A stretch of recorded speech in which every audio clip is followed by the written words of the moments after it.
Welcome! In front of me is a VIVO Y22s, and today I will show you how we can enable and also set up your portable hotspot.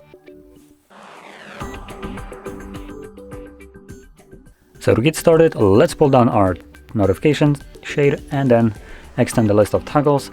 And here you'll see that one of the toggles is called a hotspot. So once you see it, simply hold it, at least the first time around.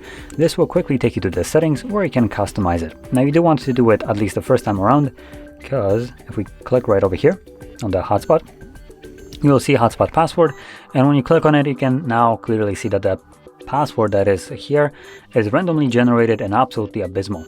I recommend removing it and setting up your own. Now your password does need to have at least 8 characters in length.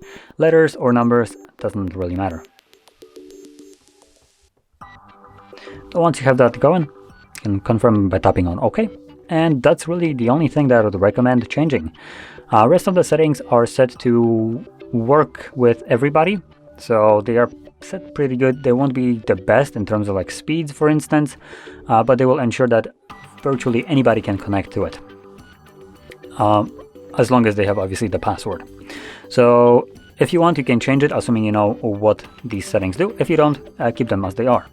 From there, you can find your toggle once more, tap on it to turn it on, and that's it. Now additionally, hotspot consumes a little bit more battery life, so once you're done using it, you can turn it off yourself by simply tapping on it.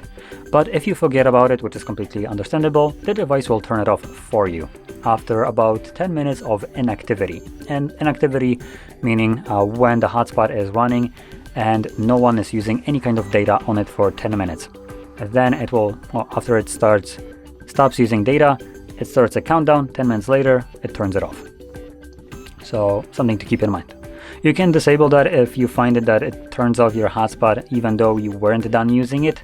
Just for instance, you didn't need to use any data, but for instance, like you were checking out some kind of web page and reading up on something, 10 minutes later it turns it off.